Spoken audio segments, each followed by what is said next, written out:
আজকে ইন্ডিয়া মঞ্চের আহ্বানে আমাদের এই ত্রিস্তর পঞ্চায়েত নির্বাচন উপলক্ষে এই নির্বাচনী সভা, এই সভার শ্রদ্ধাভাজন সভাপতিমণ্ডলীর সদস্যদ্বয় মঞ্চে আসীন আছেন। এই নির্বাচনে আমাদের প্রার্থী তার চেয়েও আরও বড় পরিচয় শহীদ কমরেড সুশীতল দেবের জননী শহীদ মাতা, আমাদের অন্যান্য নেতৃবৃন্দ এবং এই সভায় উপস্থিত আমাদের পার্টি এবং আরও অন্যান্য গণতান্ত্রিক দলের সভ্য সমর্থক এবং দরদি বন্ধুরা, এই বাজারের সুদী দোকানি, পথচারী এবং দূর থেকেও যারা আমাদের বক্তব্য শুনছেন, আমি সমস্ত বন্ধুদের, সুদী নাগরিকদের আমাদের পার্টির তরফ থেকে, ইন্ডিয়া মঞ্চের তরফ থেকে, আমাদের ত্রিস্তর পঞ্চায়েতের সমস্ত প্রার্থীদের তরফ থেকে এবং আমার ব্যক্তিগত তরফ থেকেও শুভেচ্ছা, অভিনন্দন, নমস্কার এবং খুলুমখা জানাচ্ছি। আমি আমার বক্তব্য শুরু করার আগে আমি শুরুতেই আপনাদেরকে আগাম একটা অভিনন্দন জানাচ্ছি। এই কারণে এখানকার মন্ত্রী সুধাংশু দাস, তাদের নেতা আমাদের রাজ্যের মাননীয় মুখ্যমন্ত্রী ডাক্তার মানিক সাহারা পঞ্চায়েত নির্বাচন ঘোষণা হওয়ার আগে গোপনে না, আগরতলায় রবীন্দ্র শতবার্ষিকী ভবনে সেখানে সভা করে সাংবাদিকদের সামনে প্রকাশ্যে ঘোষণা দিয়েছিল 2019-এ আমরা 96% আসনে বিনা প্রতিদ্বন্দ্বিতায় আমরা দখল করেছি, এবার তার চেয়ে বেশি 100% দখল করতে চাই। আপনারা গোকুলনগরের মানুষ,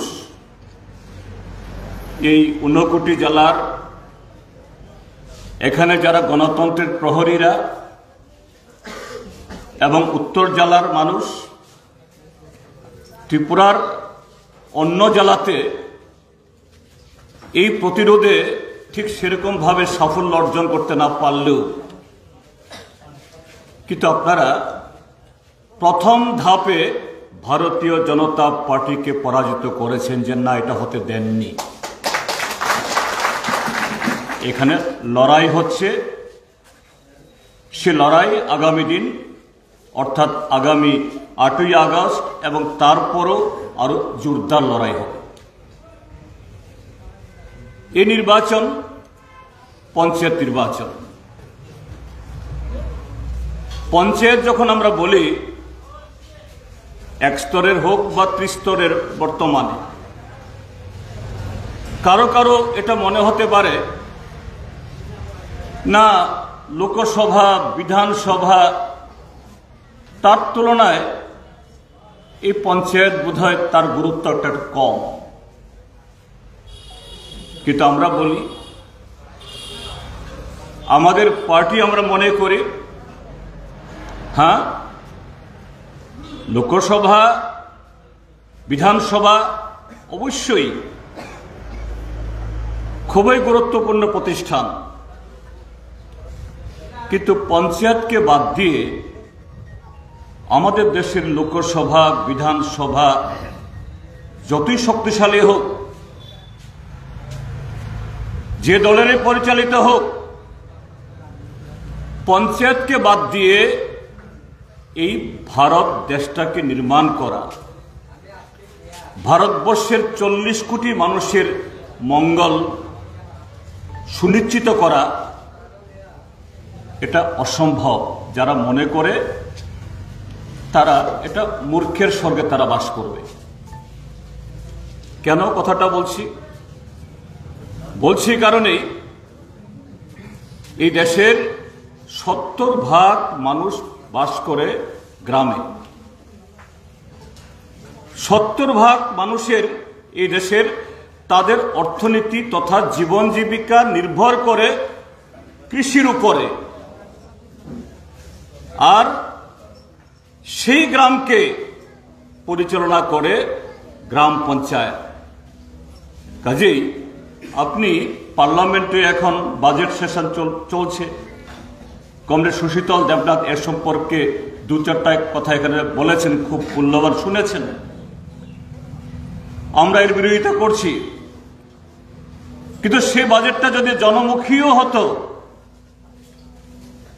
সে বাজেটে টাকার অঙ্ক যদি আরো 10 গুণও বেশি হয়, গ্রাম যদি সঠিকভাবে পরিচালিত না হয়, গ্রাম যদি গত 6 বছর ধরে ত্রিপুরা রাজ্যের মধ্যে যে ধরনের লুটেরারা, ডাকাতরা, চোররা রাজত্ব করছে, তাদের দ্বারা পরিচালিত হয়, আপনার দেশের বাজেট, রাজ্যের বাজেট লক্ষ সহস্র গুণ বড় হলেও তার কোনো রকম হেরফের সেখানে হবে না। কাজে সেই জন্য গ্রাম পঞ্চায়েতের ভোট অন্যান্য ভোটের তুলনায় আরো বেশি গুরুত্ব নিয়ে আজকে এই ত্রিপুরা রাজ্যের জনগণের সামনে সেখানে উপস্থিত সেখানে হচ্ছে। এই জায়গায় আমাদের এই ত্রিপুরা রাজ্যের গ্রাম পঞ্চায়েতের ইতিহাসকে যদি আমরা খুব একটু সংক্ষেপে যদি বলি, পঞ্চায়েত শব্দটা আমাদের দেশে বহু আগে থেকে উচ্চারিত হয়েছে। ব্রিটিশরা যখন ছিল, অর্থাৎ স্বাধীনতা আন্দোলনের সময়তেও মহাত্মা গান্ধী স্বয়ং বলতেন, দেশ গড়তে হলে গ্রামে যাও, গ্রামকে চিনো, গ্রাম পঞ্চায়েত গড়ে তোলো, গ্রাম সরকার গঠন করো, গ্রাম স্বরাজে জোর দাও। সেটাই ভারত স্বাধীনতার হওয়ার পর আমাদের সংবিধানে গ্রাম পঞ্চায়েত গঠন করার বা গ্রাম পঞ্চায়েত আইন রচনা করার তাগিদ অনুভূত হয় এবং সে তৈরি হয়। কিন্তু বন্ধুরা, 78 সালে বামপন্থী ফ্রন্ট সরকার হওয়ার আগে অবধি সে গ্রাম পঞ্চায়েতের চেহারা কি ছিল? হ্যাঁ, গ্রাম পঞ্চায়েত প্রয়োজন, কিন্তু 78 সাল অবধি গ্রাম পঞ্চায়েত মানে সে পঞ্চায়েতে নির্বাচন, হাত তোলা ভোট। এখানে যে বয়সের বন্ধুরা, নাগরিকরা বসে আছেন, হয়তো অনেকেই এটা দেখেননি। আমিও খুব ছোট ছিলাম, 2-1 জন এখানে আছেন, তারা হয়তো বা দেখেছেন। কারা সে গ্রাম পঞ্চায়েতে গ্রাম প্রধান বা সরপঞ্চে দাঁড়াতেন? গ্রামের মুরল, মাতব্বর, মহাজন, জমিদার,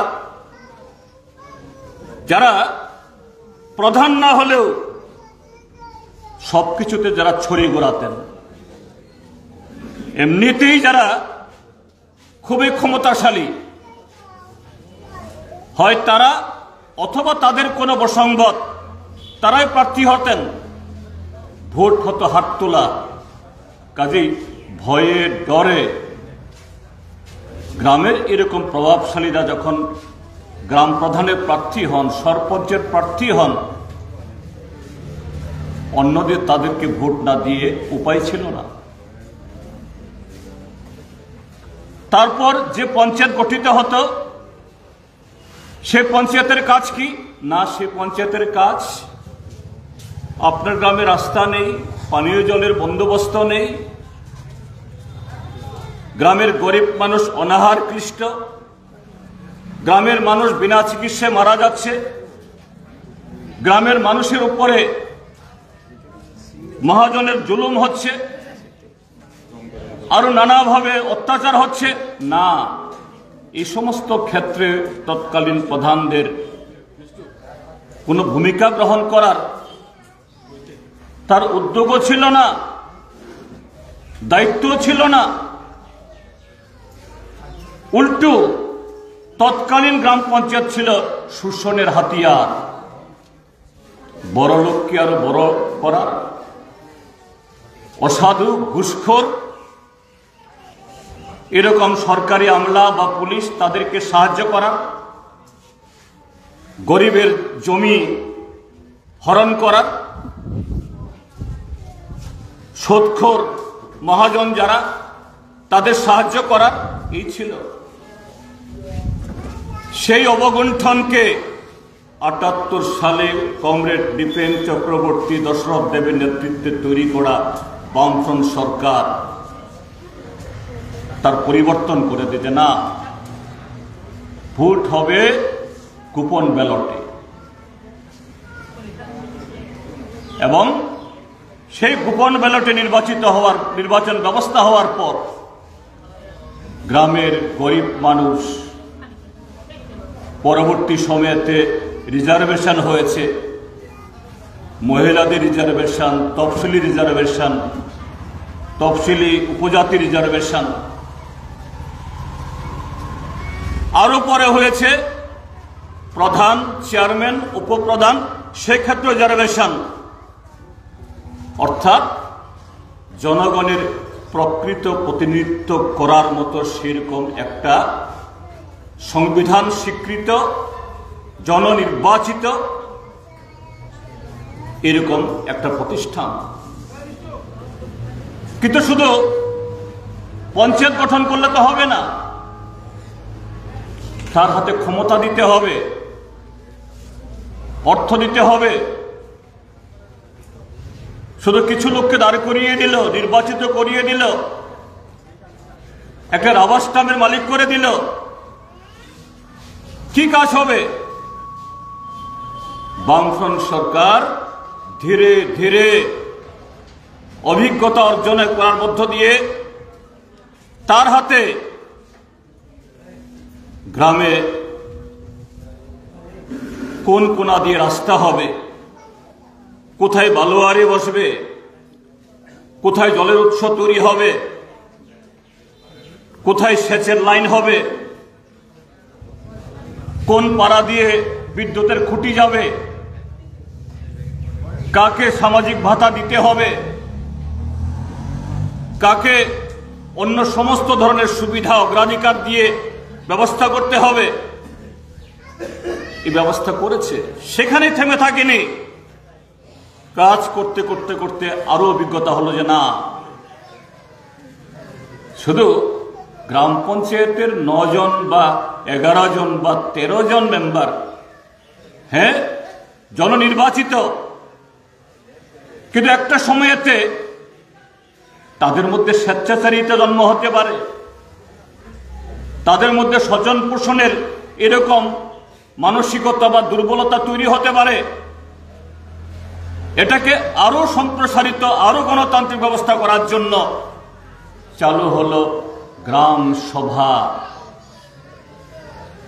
বছর শেষে, বছরের শুরুতে যেমন গ্রাম সভা করে, তার বাজেট তৈরি করা, এই অর্থ বছরে এই পঞ্চায়েতে কোন ওয়ার্ডে কি কাজ হবে, কজনের জমি সংস্কার করা হবে, কত কিলোমিটার রাস্তা হবে, স্কুলের মাঠ, বালুয়ারির মাঠ কটা সংস্কার করা হবে, আরো অনেক কিছু। আর তার জন্য সরকারের বিভিন্ন দপ্তর থেকে অর্থায়নে খরচ করার পর বছরের শেষে সেই খরচের হিসাব আবার জনগণের সামনে বই ছাপিয়ে, মুখে মুখে না, বই ছাপিয়ে অগ্রিম জনগণের হাতে তুলে দিয়ে হিসাব প্রকাশ করা। আপনাদের যদি কোনো আপত্তি থাকে, কোনো ভুল থাকে, আপনাদের কোনো যদি নতুন প্রস্তাব থাকে আপনারা বলুন। ঠিক তেমনি সুবিধা প্রাপক বা বেনিফিশিয়ারি নির্বাচনের ক্ষেত্রেতেও শুধু প্রধান, উপপ্রধান, মেম্বার, চেয়ারম্যান তারাই ঠিক করবেন না। গ্রাম সভা করে বা ওয়ার্ড সভা করে ঠিক করতে হবে। সেই সভাতে রাজনীতির রং থাকবে না, কোনো পরিবার বা গোষ্ঠীর প্রভাব থাকবে না, ধর্ম সম্প্রদায় থাকবে না। সে ওয়ার্ডে গ্রাম সভা করে ওয়ার্ডের মানুষ ঠিক করবেন সেই ওয়ার্ডে যদি 10টা ঘর আসে, সেই 10টা ঘর অগ্রাধিকার ভিত্তিতে কারা পাবে? অন্য যে কোনো সুবিধা কার নামে লেখা হবে? প্রধানের ইচ্ছা, চেয়ারম্যানের ইচ্ছা এখানে কাজ করবে না। এইভাবেই আমাদের এই ত্রিপুরাজ্য, আমাদের এই ত্রিস্তর পঞ্চায়েত ব্যবস্থায় একটা শক্তিশালী, প্রাণবন্ত, মজবুত, জনগণের কাছে জবাবদেহি এবং একটা সুষ্ঠু প্রতিযোগিতার, উন্নয়নের প্রতিযোগিতার একটা মঞ্চ বা প্রতিষ্ঠানে পরিণত হয়েছে, যার হাত ধরে এই ত্রিপুরাজ্য একদা যেখানে অনাহারে মৃত্যু, সন্তান বিক্রি, ভিক্ষাবৃত্তি, কাজের সন্ধানে বিশেষ করে জুমিয়ারা এক জায়গা থেকে অন্য জায়গাতে জুম করতে চলে যেতেন, এমনকি আসাম, মিজোরাম, মণিপুর অব্দি চলে যেতেন। সেই ত্রিপুরাজ্যের মধ্যে আমাদের অর্থনীতি মজবুত হয়েছে। সে অনাহারি, অর্ধাহারি এই ত্রিপুরাজ্য সারা ভারতবর্ষে অর্থনৈতিক মানচিত্রে, সামাজিক মানচিত্রে তার আত্মপ্রকাশ ঘটেছে এই ত্রিস্তর পঞ্চায়েতের মধ্য দিয়ে। কিন্তু বন্ধুরা, আমি শুধু অর্থনৈতিক বিকাশের কথা বলছি না। একটা পরিবারের, একটা সমাজের, একটা গ্রামের, একটা দেশের উন্নয়ন শুধু অর্থনৈতিক বিকাশের মধ্য দিয়ে উন্নয়ন স্বয়ংসম্পূর্ণ হয় না। উন্নয়ন স্বয়ংসম্পূর্ণ হয় অর্থনৈতিক বিকাশের পাশাপাশি তার সামাজিক সাংস্কৃতিক বিকাশের। সে সামাজিক সাংস্কৃতিক বিকাশ ঘটাতে হলে পরে কোন উপাদানগুলো জরুরি? শিক্ষা। সেই প্রকৃত শিক্ষা যদি না হয়, ঘরে ঘরে প্রত্যেক শিশু যদি শিক্ষার সুযোগ না পায়, সে আলোয় যদি আলোকিত না হয়, একদা এরকম বহু পরিবার আমরা দেখেছি, বহু জমির মালিক, অর্থের মালিক, প্রভাবশালী বড় পরিবার, কিন্তু সময়ের তাল মিলিয়ে সে পরিবার শিক্ষায় দীক্ষায় উন্নীত হতে পারেনি। তারা পিছিয়ে গেছেন প্রতিযোগিতায়। তো গ্রাম পঞ্চায়েত শুধু গ্রামের রাস্তা ঘাট, বিদ্যুৎ, পানীয় জল, সেচ, গ্রামের অর্থনীতির উন্নয়ন ঘটায়নি। এই পঞ্চায়েতের হাত ধরে আমাদের শিক্ষার সম্প্রসারণ, নিরক্ষরতা দূরীকরণ, জনস্বাস্থ্য, এটাকে কিভাবে আরো সমৃদ্ধ করা, তার সাথে আমাদের সংস্কৃতি। যে কোনো সমাজের, যে কোনো দেশের উন্নয়নে সংস্কৃতি একটা বড় হাতিয়ার। গান বাজনা, এই যে প্রতি বছর ট্রাইবেলদের গড়িয়া হয় বা বিজু হয়, হজাগিরি হয়, তার সাথে বাংলা ভাষাভাষীদের গাজন হোক, এই পয়লা বছর হোক, রবীন্দ্র উৎসব হোক, এই অর্থনৈতিক বিকাশের সাথে সাথে সামাজিক সাংস্কৃতিক বিকাশের মধ্য দিয়ে সেই জাতি উন্নতি হয়, তার মনোবল বাড়ে, তার মধ্যে সেখানে ইতিবাচক প্রগতিশীল এগিয়ে যাওয়ার মানসিকতা প্রথিত হয়। সেখানে সমস্ত কুপমণ্ডকতা, কুসংস্কার এগুলো ধীরে ধীরে এগুলো হারিয়ে যায়, সমাজ এগিয়ে যায়। এইভাবে ত্রিপুরা এগিয়েছিল। ত্রিপুরাজ্যের গ্রাম পঞ্চায়েত এটা উন্নয়নের অন্যতম হাতিয়ার হিসাবে এই ত্রিপুরাজ্যের মধ্যে সব দিক থেকেই এই রাজ্যকে এগিয়ে নিয়ে যাওয়ার জন্য এটাকে বামপন্থী ফ্রন্ট সরকার ব্যবহার করেছিল। কিন্তু দুর্ভাগ্যে 2018 সাল 25 বছর লাগাতার বামপন্থী ফ্রন্ট সরকার এক নাগারে ত্রিপুরাজ্যের মধ্যে নিরবচ্ছিন্নভাবে জনগণের আশীর্বাদ নিয়ে, জনগণকে সাথে নিয়ে এ রাজ্যের প্রভূত উন্নত সাধন করলেও যারা জনবর্জিত, যারা সত্য কথা বলে না, নৈতিকতা নাই, এরা বলতে পারে।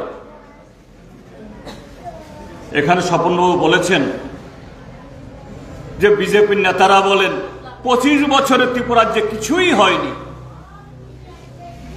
যা কিছু হয়েছে নাকি 6 বছরে। হ্যাঁ, 6 বছরে কিছু হয়েছে। কার হয়েছে সবাই আমরা দেখছি। এখন 6 বছরে কিছু হয়নি তা নয়, কয়েকজনের হয়েছে। আপনাদের এই ফটিকরাই বিধানসভা কেন্দ্রের একজনের তো বহুত কিছু হয়েছে, এবং তিনি নিজেই এটাকে সারা ত্রিপুরাজ্যে প্রকাশ করেছেন। তিনি 51 ফটিকরাইয়ের মিনিস্টার, মানে ফটিকরাইয়ের যা কিছু শুধু তারই অধিকার লুট করা। এটা একেবারে লুক্কায়িত না। তিনি সিল মেরে বলছেন 51 ফটিকরাইয়ের মিনিস্টার।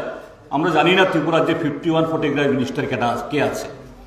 আমরা জানি মৎস্যমন্ত্রী আছে, স্বরাষ্ট্রমন্ত্রী আছে, অর্থমন্ত্রী আছে, কিন্তু 51 ফটিকরাই, 52 কুমারঘাটের মন্ত্রী আমরা জানি না। এগুলো এটা অবচেতন মনে প্রকাশ, সত্যের প্রকাশ। তো বামপন্থী ফ্রন্ট সরকার লাগাতার 25 বছর এই ত্রিপুরাজ্যের প্রভূত উন্নতি সাধন করার পরও একটা অংশে মানুষ ভেবেছে এগুলি বোধহয় আপনা আপনি হয়ে যায়। এত রাস্তাঘাট, স্কুল, বালুয়ারি, এই ত্রিপুরাজ্যের মানুষের অর্থনৈতিক বিকাশ, যে ত্রিপুরাজ্যে 78 সালের আগে মাত্র 20-22 হাজার সরকারি চাকুরে ছিল, এটা গিয়ে প্রায় 1,40,000, 50,000। তারপরও ঘরে ঘরে MA পাস, BA পাস অসংখ্য উপযুক্ত ছেলে মেয়ে। তাদের একটা অংশ হয়তো ভেবেছিল এগুলি বোধহয় এমনি আপনা আপনি হয়ে গেছে, এমনি হয়ে যেত যে কোনো একটা সরকার থাকলে। যদিও আজকে আমরা বুঝতে পারছি বা সবাই বুঝতে পারছে এগুলো এমনিতে হয় না। সেই জায়গায় আমাদের এই ত্রিপুরাজ্যের মানুষের সাময়িক বিহ্বলতা, সাময়িক দুর্বলতা, আর বিশেষ করে নতুন একটা প্রজন্ম যারা 1985 ইংরাজির পরে জন্মগ্রহণ করেছে, অর্থাৎ 93-এ তৃতীয়বার বামপন্থী ফ্রন্ট সরকার আসার আগে যাদের বয়স 5-7 বছর ছিল, স্বাভাবিকভাবেই তখন তাদের বুঝ জ্ঞান হয়নি। চোখ খুলে দেখেছে বামফ্রন্ট সরকার। ট্যাপ খুললেই জল পড়ে, সুইচ টিপলেই আলু জ্বলে, বাড়ির পাশে স্কুল, না চাইতেই সরকার ঘরের দুয়ারে হাজির হয়ে যায়। এ রাজ্যের মধ্যে উন্নয়নকে থামানোর জন্য এনএলএফটি, টাইগার ফোর্স, আরো অনেক সন্ত্রাসবাদী বাহিনী, সাথে সাম্প্রদায়িক শক্তি, আমরা বাঙালি ইত্যাদি শত প্ররোচনা সৃষ্টি করার পরও এ উন্নয়ন থামাতে পারে না। মানুষ তার যে দৈনন্দিন চাহিদাগুলো পেয়ে যাচ্ছে, এই জায়গায় দিল্লি থেকে উড়ে এসে কিছু লোক বলতে শুরু করলো, দিল্লিতে যে সরকারটা আছে, যে দলটা সরকার চালায়, রাজ্যেও যদি তাদের সরকার হয়, ডাবল ইঞ্জিনের সরকার হবে। ডাবল ইঞ্জিনের সরকার মানে হলো বামফ্রন্ট সরকার 25 বছরে যা যা দিয়েছে সব কিছুতে তার ডাবল হবে, আরো বেশি হবে। চাকুরি ডাবল, মজুরি ডাবল, কাজ ডাবল, ভাতা ডাবল, বেতন ডাবল, ঘর ডাবল, সবকিছু। আজকে 6 বছর আমরা কি দেখছি? কি গোকুলনগর, কি ফটিক রায়, কি যে কোনো জেলার যে কোনো ব্লক এলাকার যে কোনো পঞ্চায়েত, কি পঞ্চায়েত এলাকা, কি এডিসি এলাকা, নিজ গ্রামের চিত্র দিয়ে যা আমরা নিজের চোখে সকাল থেকে বিকাল চোখ খুললে আমরা দেখি, আমরা কোনো কি পরিবর্তন দেখছি? কিছু? এ রাজ্যে সেই বামপন্থী ফ্রন্ট সরকার 2018 সাল অব্দি বা 17 সাল অব্দি আপনার গ্রামে যে কটা স্কুল করে গেছে, নতুন কোন স্কুল হয়েছে কি? বরঞ্চ বন্ধ করে দিচ্ছে। নতুন একটা অঙ্গনওয়াড়ি হয়েছে? হয়নি। যেটা আছে সেটাও ভালো চলছে না। নতুন রাস্তা হয়েছে, হে 2-4টা রাস্তা নেতার বাড়ি যেখান দিয়ে যায়, পেবার ব্লক টক বসে একটু সুন্দর করেছে, ঠিক আছে। কিন্তু গ্রামে জনসংখ্যা বাড়ছে, পরিবার বাড়ছে, আরো নতুন রাস্তা হয়েছে কি? বা যে রাস্তাগুলো তৈরি হয়েছিল তার মেরামত হয় না। বামপন্থী ফ্রন্ট সরকারের 25 বছরে, হ্যাঁ, প্রথম দিকে যেরকম ভাবে প্রত্যেক 5 বছরে আপনার গ্রামে যতটা চাকুরি হয়েছে, পরবর্তী সময়েতে কমেছে। কেননা এই রাজ্যে কলকারখানা সেরকম ভাবে নেই। শিক্ষিতের সংখ্যা, বেকারের সংখ্যা বাড়লেও হয়নি। কিন্তু তারপরও বামপন্থী ফ্রন্ট সরকারের 25 বছরের প্রত্যেক বছরে আপনার গ্রামে 4টা, 5টা, 6টা, 7টা, 10টা করে চাকরি হয়েছে। শহরেও হয়েছে সমানভাবে। এই 6 বছরে যারা প্রতিশ্রুতি দিয়েছিল সেই ভিশন ডকুমেন্টের হাত ধরে 7 লক্ষ চাকরি হবে। কমরেড ধীরেন্দ্র বলেছে, মিস কল দিলেই অফার চলে আসবে। আর ত্রিপুরাজ্যের মধ্যে contingency, DRW, part time worker, যারা anganwadi worker, anganwadi helper, pump operator, ওই কুমারঘাটের পিডব্লিউডি অফিসে যারা কন্টিনজেন্সি, ডিআরডব্লিউ, এই শব্দগুলোই নাকি সব মুছে যাবে। সর্বশিক্ষা অভিযান, রেগা, জাতীয় স্বাস্থ্য মিশনে যারা চুক্তিভিত্তিক কাজ করে সব রেগুলার হয়ে যাবে। হয়েছে কি? এখন তো ডাবল ইঞ্জিন সরকার না, ট্রিপল ইঞ্জিন সরকার হয়েছে। এখন ট্রিপল ইঞ্জিন সরকার হয়ে এখন ট্রিপল না, ট্রাবল ইঞ্জিন হয়েছে। ট্রাবল মানে প্রত্যেক দিন ওই গাড়ির ইঞ্জিন নষ্ট হলে যেমন রাস্তায় দাঁড়িয়ে যায়, এরকম ট্রাবল ইঞ্জিন। বৃষ্টি হলে পরে জল যায় না, রাস্তাঘাট খারাপ, বিদ্যুৎ গেলে আর আসতে চায় না। সর্বক্ষেত্রে কে তাদেরকে আটকাচ্ছে? বামপন্থী ফ্রন্ট সরকার থাকার সময়তে তো যাতে সরকার সুস্থিরভাবে শান্তিপূর্ণভাবে যাতে কাজ করতে না পারে, এখানে অপহরণ, সেখানে খুন, সেখানে দাঙ্গা প্রতিনিয়ত। আজকে যারা শাসক দলে আছে হয়তোবা সেই নামে নেই, নাম পাল্টিয়ে পোশাক পাল্টিয়ে তারাই তো সেদিন এই প্রতিবন্ধকতা তৈরি করত। আমরা ত্রিপুরাজ্যে আজকে যারা বামপন্থীরা আছি যে আমরা বিরোধী দলে না, হ্যাঁ আমরাও লড়াই করি, সরকারের বিরুদ্ধে আওয়াজ তুলি, কিন্তু আমাদের আওয়াজ কাজ দাও, বেকারকে চাকরি দাও, প্রতিশ্রুতি পালন করো, 100 দিনের রেগার জায়গায় 200 দিন কাজ দাও, তোমার প্রতিশ্রুতি অনুযায়ী 340 টাকা মজুরি দাও। আমাদের 10,323 সহ যাদের সর্বনাশ করে দিয়েছ তারা সহ আরো হাজার হাজার এরকম তাদের রেগুলার করো। তার জন্য তো আমরা কাউকে খুন করি না, কোনো বাজারে গিয়ে আগুন দিই না, কোনো অফিসে গিয়ে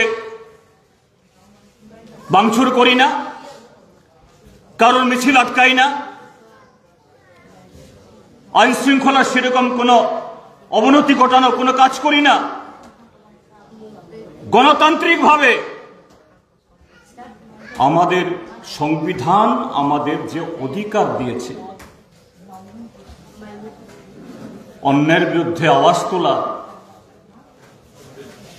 আমাদের দাবি সংঘবদ্ধভাবে উত্থাপিত করার, ওই আইনসভার ভেতরেও এবং রাজপথেও আমরা তাই করছি। সেই জায়গায় ত্রিপুরাজ্যের উন্নয়নকে স্তব্ধ করে দেওয়ার, সরকারের কাজকে থামিয়ে দেওয়ার, রাজ্যে কোনো গোলযোগ সৃষ্টি করার, এগুলি বামপন্থীরা কখনো করেনি, কখনো করবে না, কখনো করে না। তাহলে কারা আটকাচ্ছে?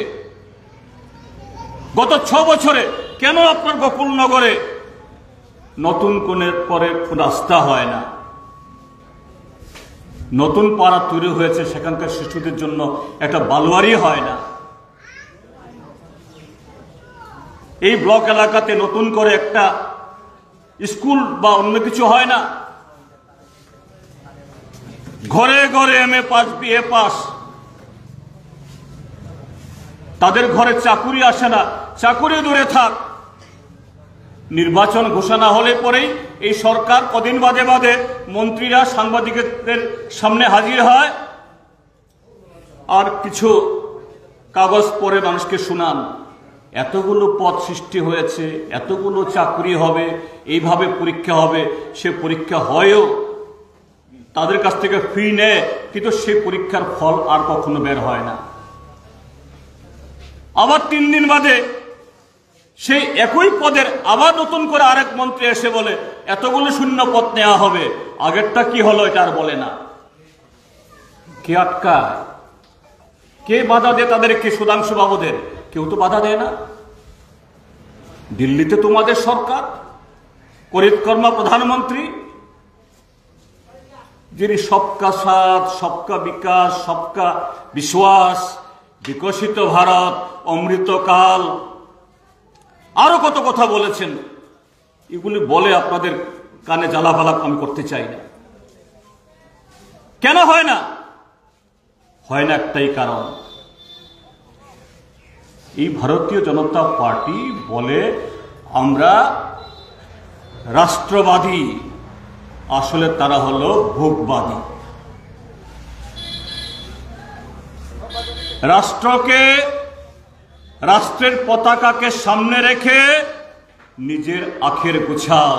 তার সবচেয়ে বড় উদাহরণ হলো আপনাদের এই ফটিক রায়ের বিধায়ক মন্ত্রী সুধাংশু দাস,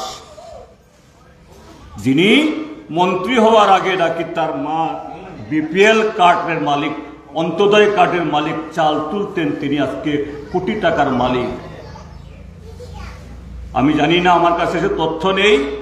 এই সুধাংশু দাসের সাথেই যিনি সহকর্মী ছিলেন কদিন আগে, সুদীপ রায় বর্মন, কদিন আগে এখানে এসে একটা বক্তৃতা করে গেছেন। তার সত্যতা প্রমাণ সুদীপ রায় দেবেন। আমি তার কথা ধরে বলছি, তার বিয়েতে নাকি 7 কোটি টাকা খরচ করেছেন। এই হলো বিজেপি রাষ্ট্রবাদ। বিজেপি রাষ্ট্রবাদ মানে হলো যে কথাটা বললাম, ব্যক্তিবাদ, যে রাষ্ট্র ভারত মাতার নামে স্লোগান দে আর সব লুট করো। তার জন্যই আজকে ত্রিপুরাজ্যে গণতন্ত্রের কণ্ঠস্বর রোধ করা, মানুষের ভোটাধিকার কেড়ে নেওয়া, রাজনৈতিক দলগুলোর অধিকার ছিনিয়ে নেওয়া, রাষ্ট্রযন্ত্রকে অপব্যবহার করে জনগণের মুখ বন্ধ করা গত 6 বছরে এই ত্রিপুরাজ্যের মধ্যে আমরা তারই লীলা আমরা দেখছি।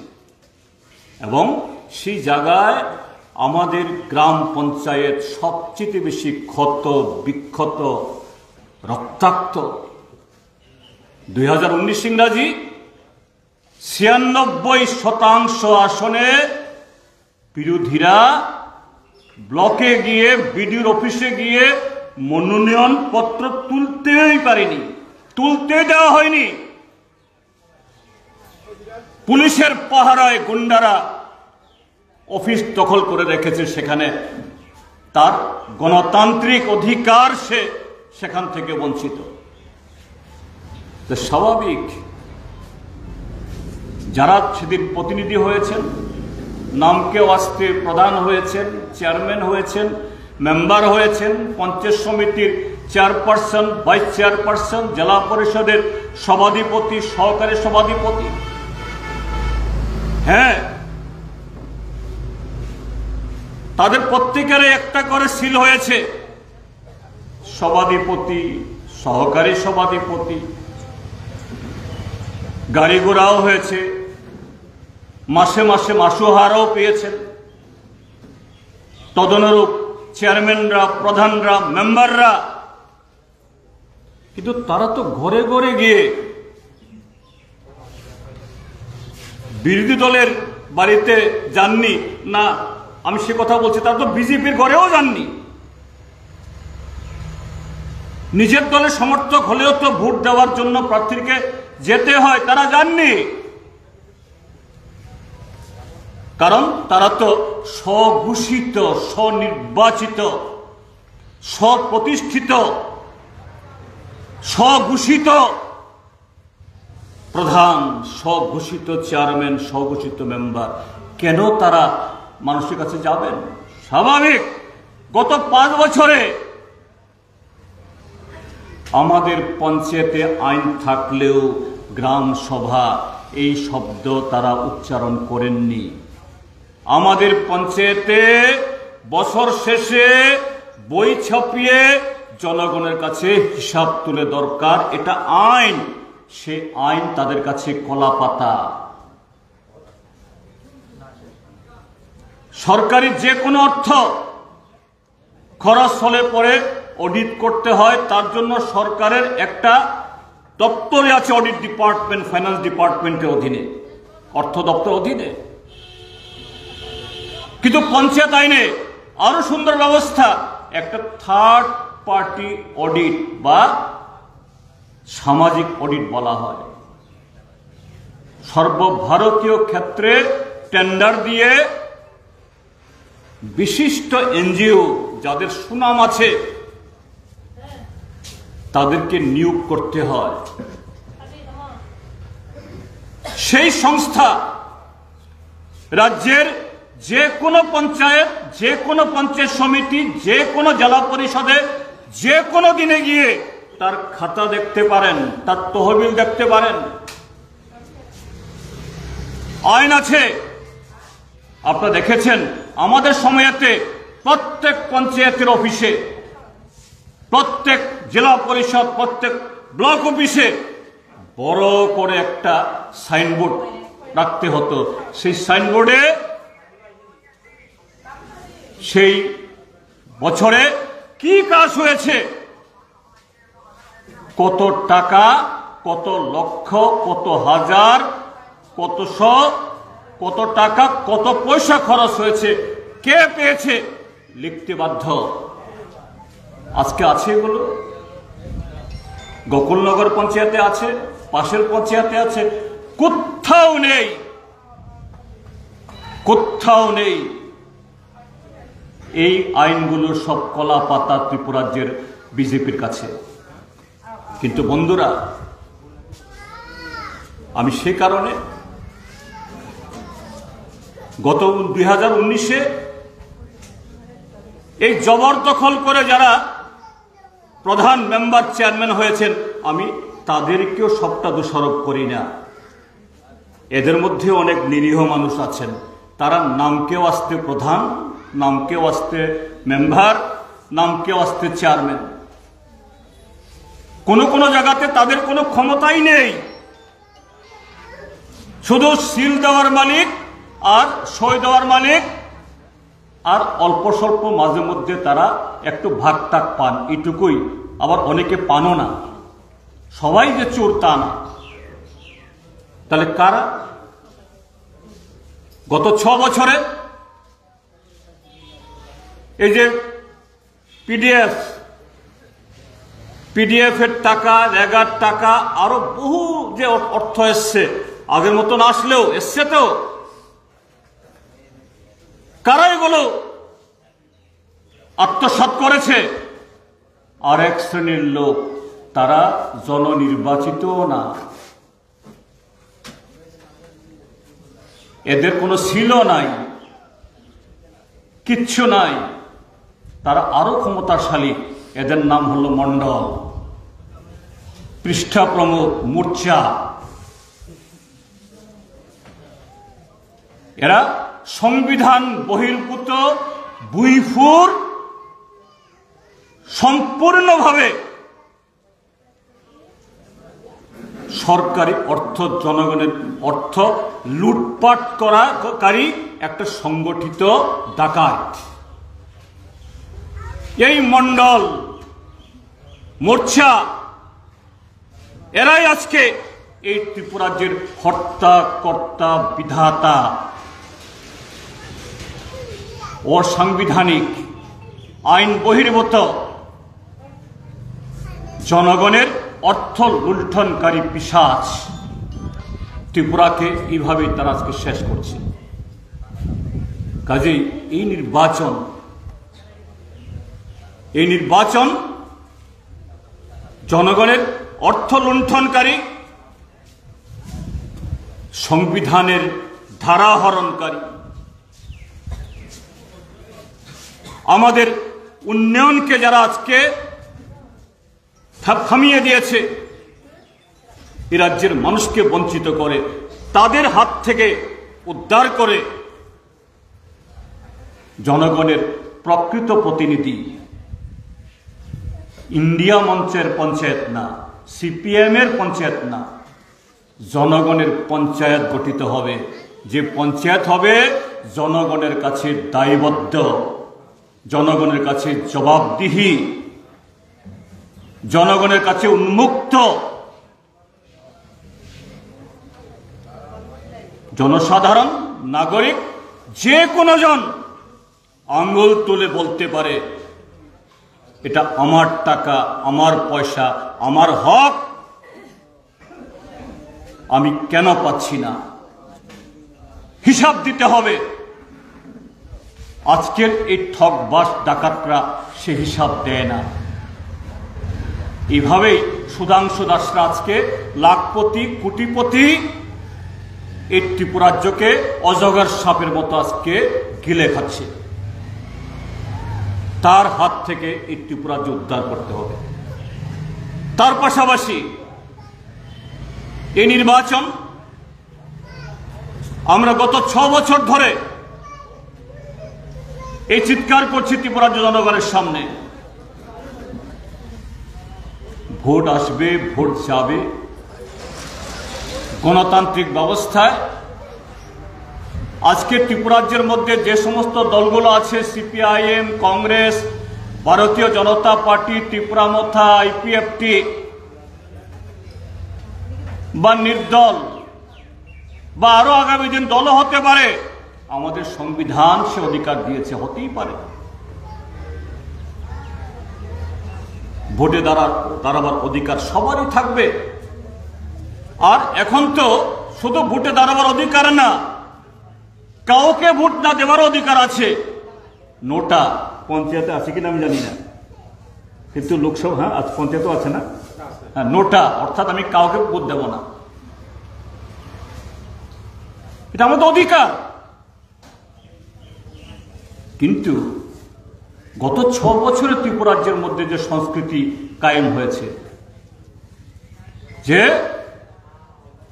আমি পাই বা না পাই, খেতে পাই না না পাই, আমি উপোস থাকি বা না থাকি, আমার পছন্দ বা অপছন্দ, আমাকে শুধু একটা দলের কথাই শুনে যেতে হবে, তাদের মিছিলেই শুধু হাঁটতে হবে, তাদের কথা শুনতে হবে। এটা কোন গণতন্ত্র, কোন রাষ্ট্রবাদ? এটাই কি সবকা সাথ, সবকা বিকাশ, সবকা বিশ্বাস?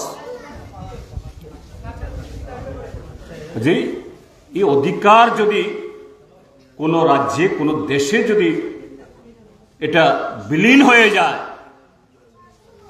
সে দেশ, সে রাজ্য, সে সমাজ এই নানা রকম উপসর্গ, নানা রকম সামাজিক রোগ ব্যাধি, ক্যান্সারের মতো সেই রোগগুলো সেই সমাজটাকে গ্রাস করে। আজকে ত্রিপুরাজ্য আজকে সেই ব্যাধিতে আজকে মানে গ্রাস হয়ে যাচ্ছে। ত্রিপুরাজ্যের যুব সমাজ আজকে ড্রাগ, নেশা, জুয়া, আমার ঘরের, আপনার ঘরের ভালো ভালো ছেলে মেয়েরাও কতক্ষণ আপনি চোখে চোখে রাখবেন? এমন ভাবে এই রাজ্যটাকে বিষিয়ে দিয়েছে। ভারত সরকারের যে স্বরাষ্ট্র মন্ত্রক, তারা প্রত্যেক বছর আইন শৃঙ্খলার একটা রিপোর্ট বের করে। সেই রিপোর্টে এই ছোট্ট ত্রিপুরাজ্য, মাত্র 40 লক্ষের ত্রিপুরা, আমরা ওই 20 কোটি জনসংখ্যার রাজ্য উত্তরপ্রদেশ, 11 কোটি, 12 কোটি, 13 কোটি রাজ্যের জনসংখ্যা রাজ্য বিহার, পশ্চিমবাংলা, সে সমস্ত রাজ্যগুলোতেও আইন শৃঙ্খলা খারাপ। এদেরকে ছাপিয়ে আমাদের রাজ্যে ড্রাগ পাচার, নারী পাচার, মানব পাচার, এ রাজ্যে নারী নির্যাতন, অস্বাভাবিক মৃত্যু, সমস্ত ক্ষেত্রেতে এক ত্রিপুরা শ্রেষ্ঠ ত্রিপুরা। কোন জায়গায়? আইন শৃঙ্খলার ক্ষেত্রেতে সবচেয়ে বেশি নারী নির্যাতন আমাদের দেশে কোথায় হয়? ত্রিপুরা। নেশা, ড্রাগে কোন রাজ্যের যুবকরা শতকরা হারে সবচেয়ে বেশি আক্রান্ত? ত্রিপুরা। কোন রাজ্যে মানব পাচার সবচেয়ে বেশি হয়? ত্রিপুরা। কোন রাজ্যে অনাহারে মৃত্যু, আত্মহত্যা বেশি হয়? ত্রিপুরা। কেন এগুলো? সমাজ জীবনে যখন এই ব্যাধিগুলো অনুপ্রবেশ করে, তখন তার নানা উপসর্গ ক্যান্সারের মতো গ্রাস করে। আজকে ভারতীয় জনতা পার্টি সে জায়গায় ঠেলে দিয়েছে। আপনারা নিশ্চয় শুনেছেন, গত কদিন আগে আপনাদের পাশের জেলা ধলাই, তার একটা মহকুমা গন্ডাছড়া, সেখানে 7 তারিখে একটা ঘটনায় একজন নিরীহ যুবকের মৃত্যু হয়। সে ঘটনাও এই সরকারের বদান্যতায়। গন্ডাছড়া মানে হলো একদা উগ্রপন্থী কবলিত ছিল বামপন্থী ফ্রন্ট সরকারের সময়তে, বহু লড়াই করে সেখানে উন্নয়ন পৌঁছেনি তা নয়, তারপরও অন্য এলাকার চাইতে তুলনামূলকভাবে করা যায়নি। এই সরকার আসার পর রেগা কাজ নেই, এডিসিতে কোনো পয়সা নেই। ত্রিপুরা মথা যারা গ্রেটার ত্রিপুরা ল্যান্ডের স্বপ্ন দেখিয়ে এডিসি দখল করেছে, লুটপাটে ব্যস্ত, বিজেপির সাথে প্রায় প্রতিযোগিতায়, অনাহার অর্ধাহার সন্তান বিক্রি, এই গন্ডা ছড়াতে এই গত কয়েক মাস আগেও ট্রাইবেল এলাকাতে জমিয়াদের রেশন কার্ড বন্ধ, খেতে পায় না, কাঁটাতারের বেড়া ছিঁড়ে বাংলাদেশে মায়ামি রিজার্ভে গিয়ে গন্দকি বা গান্দ্রি বলি আমরা ককবরকে, আমাদের ট্রাইবেল মাউররা তাদেরকে জিজ্ঞেস করলে নামটা জানবেন। এই গন্দকি আবার খুব ওষুধি গুণ আছে, এগুলাকে শুকিয়ে দিলে এক ধরনের ভেষজ কোম্পানি তারা কিনে নিয়ে যায়, এগুলো সংগ্রহ করে সেখানকার এক অংশের মানুষ তারা কোন রকম বেঁচে আছে। সে গন্ডা ছড়াতে একদিন দুদিন তিন দিন না, এক মাসের উপরে আনন্দ মেলা। আনন্দ মেলা মানে কি? সন্ধ্যা হলে মদের ফোয়ারা, জুয়া, নেশা। কোত্থেকে পারমিশন পায়? কেননা ওই যে মন্ডলের নেতারা, এরা হলেন এগুলোর মানে পৃষ্ঠপোষক। কাজে মন্ডল যেখানে আছে, দারোগা বাবুর ক্ষমতা আর কদ্দূর, পারমিশনই লাগে না। সেখানে এরকম বন্ডলের মধ্যে একজন যুবক মারা গেল, আর সে মৃত্যুকে কেন্দ্র করে 12 এবং 13 জুলাই 165টা বাড়ি লুটপাট করে একেবারে আগুন জ্বালিয়ে মাটিতে মিশিয়ে দেওয়া হয়। আমরা সেখানে যেতে চাইলাম, জেলা শাসক এবং এসপি বলল ঠিক আছে আসুন। প্রথমবার যেতে চাইলাম, দিল না।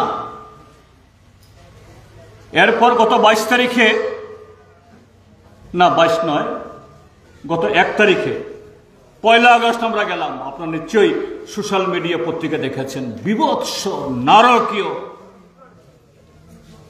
ত্রিপুরাজ্যে এরকম কোনো ঘটনায় হিংসা হয়েছে, আগুন জ্বালিয়েছে আমরা দেখেছি, কিন্তু এরকম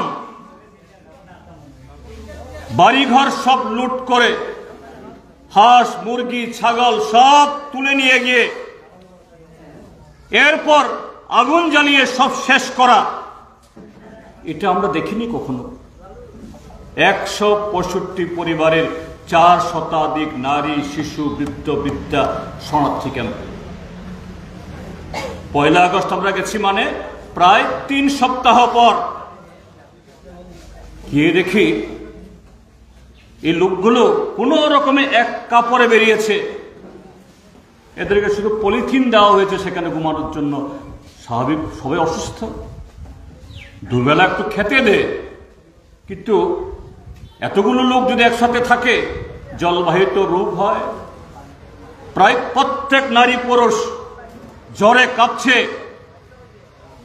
পশু পাখির মতো তাদের রাখা হয়েছে।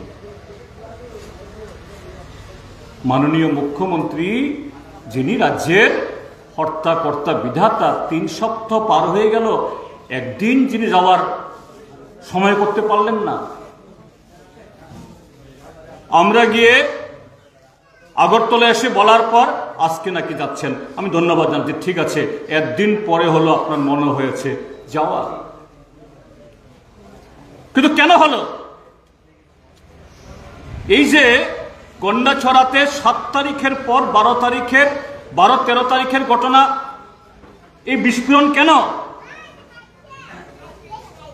এই যুবকরাই তো যাদেরকে দিয়ে বিরোধী দলের পার্টি অফিস লুট পার্টি অফিস আগুন লাগানো, ভোট লুট করানো, দোকানপাট ভাঙচুর করানো, মিছিল ভাঙানো করিয়েছে। এই যুবকরা মনে করে না পুলিশ তো আমাদের কিচ্ছু করবে না। এই জায়গায় নিয়ে গেছে আজকে বিজেপি এই ত্রিপুরা রাজ্যটাকে। তো বন্ধুরা, এই নির্বাচনের কারণে শুধু যে কথাটা বলছিলাম আমি, লুটেরাদের হাত থেকে দায়িত্বশীল এবং জনগণের কাছে জবাবদিহি প্রতিনিধির কাছে হাত তুলে দেওয়া না, তার পাশাপাশি এই রাজ্যের গণতন্ত্রকে পুনরুদ্ধার করে আইনের শাসন ফিরিয়ে নিয়ে আসার লড়াই হিসাবে এই নির্বাচনকে দেখতে হবে। আমি আশা করব প্রথম ধাপের লড়াই আপনারা জিতেছেন। আপনাদের একজনও প্রার্থী থাকার কথা ছিল না, আপনারা সব আসনে প্রার্থী দিয়েছেন। এটা প্রথম ধাপের বিজয়, কিন্তু এই বিজয়ে আত্মতুষ্টি লাভ করার সুযোগ নেই। পরবর্তী বিজয় হাসিল করতে হবে। আর মাত্র দুদিন আছে, আজকে তো 4 তারিখ না, আগামীকাল সড়ক প্রচার শেষ হবে। আগামীকাল না, 6 তারিখ। শুধু এরকম সভা না, আমি বলবো শুধু প্রার্থীরা না, আমাদের সমস্ত সমর্থকরা, আমাদের যারা অন্যান্য বন্ধুরা ঘরে ঘরে যান, শুধু মানুষকে বলুন, অভিজ্ঞতার কথা তুলে ধরুন। আপনি কি অন্যায়ের পক্ষে না ন্যায়ের পক্ষে? আপনি কি উন্নয়নের পক্ষে না লুটের পক্ষে? আপনি কি আপনার গ্রামে সেই আগের মতো মানুষ গলা খুলে কথা বলতে পারেন, মন খুলে কথা বলতে পারেন? আজকে পারেন না, ভয়ে ভয়ে থাকতে হয়। এইভাবেই কি কাটাবেন না আগের মতো সেরকম দিন চান? আমাদের বিশ্বাস, যারা ভুল করে বিজেপির হাত ধরেছেন, ভুল করে বিজেপিকে ভোট দিয়েছেন বা বাধ্য হয়েছেন, তারাও ইন্ডিয়া মঞ্চ আজকে শুধু ত্রিপুরাতে না, সারা দেশে, এখানে কমরেড সুশীতল বলেছে, এই যে বিগত লোকসভা নির্বাচনে কি আস্ফালন, আপকি বার 400 পার,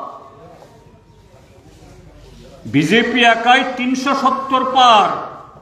আর মোদি যেটা বলে, এটা তো একেবারে মোদির বাক্য মানে তো এটা আগুন। আগুন মানে আগুনে সবকিছু জ্বলে, মানে সবকিছু সত্য। কিন্তু কি প্রমাণ করলো যে না, 400 পার কেন, 300 পার হয় না। আর ভগবান রামকেও ব্যবহার করলো এদের ভোট পাওয়ার জন্য। আর সে রাম এমন আশীর্বাদ দিয়েছেন তাদেরকে, রামের নাম যেখানে যেখানে আছে, অযোধ্যা হোক বা ওই নাসিক হোক, কোনো জায়গাতে বিজেপি আর পাত্তা পায়নি, শিক্ষা দিয়ে দিয়েছেন। তাহলে কি প্রমাণিত হলো? মোদি মানে মুমকিন না, ভারতীয় জনতা পার্টি অপরাজেয় না, জনগণই অপরাজেয়। কাজেই সেই জনগণ ত্রিপুরাজ্যে ঐক্যবদ্ধ হয়ে আমরা এই নির্বাচনে বাকি 70টা আসনে আমাদের প্রার্থী দিতে দেয়নি তারা। একজন প্রার্থীকে খুন করেছে কমরেড বাদল ছিলকে।